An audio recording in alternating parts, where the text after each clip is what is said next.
I'm gonna go outside. You know what makeup is like covering up it's like putting on your clown face. I'm gonna go out there. I'm gonna have a great day. But I just want the world to understand why Africa has to have some kind of emotional, spiritual, physical kind of uprising. And it's because for so long, the blacks in the United States have been used and abused by their white oppressors.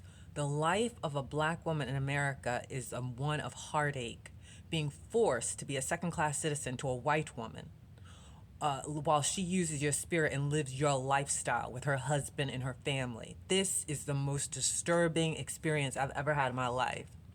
So the world is in her. The black woman is an earth spirit, and she is exploited in this country, almost victimized, forced to be a second class citizen to the white race. And this, when you're talking about someone that you need in the spirit to fight for your country, to fight for the earth and the environment, and you victimized her and her children. She brings children into the world knowing that they're going to have to smoke the crack and sell their ass, boys and girls, to the white man. This is no kind of life. So when I wake up and I see a Chinese army, like I saw this morning, I say, why would you want them to invade your country and stop this hurt, stop this suffering?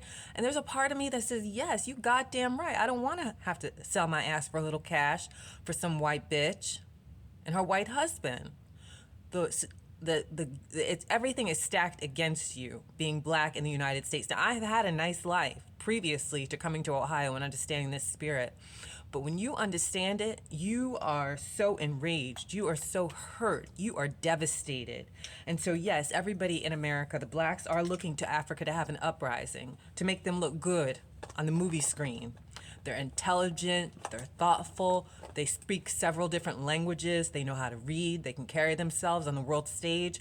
And that is more uplifting and worth living for than anything that's happened to the blacks in America. It's just the worst thing I've ever seen and experienced. And what's happened is they all get sucked into it, and then they try to bring other people into it, because they have to keep it up for the economy, for those monthly food stamps, for those benefits. And so you just see it and you experience it and you say, this is the most. And the arrogance and the ego attitude of the white women, and then they raise their daughters to also feel like they're supposed to be the superior beings. They have the long hair, they have the pretty face. No, no, somebody's gonna pay for this. So a lot of people want to die and end their suffering. A lot of people didn't understand their value, their worth, their natural inner and outer beauty. And so when you see a Chinese army prepared to take over your country, to stop the hurt, to stop the suffering, to stop the cheating, to stop the lying, you kind of have you're so torn in your spirit. But it seems as if the powers that be continue to oppress the blacks and the browns, people who are suffering. And so many people are shooting up, keeping it going for a global spirit, global hurt with the fentanyl and the opioids, and just doing whatever it takes to keep the global economy going, that a lot of people just want to stop their suffering.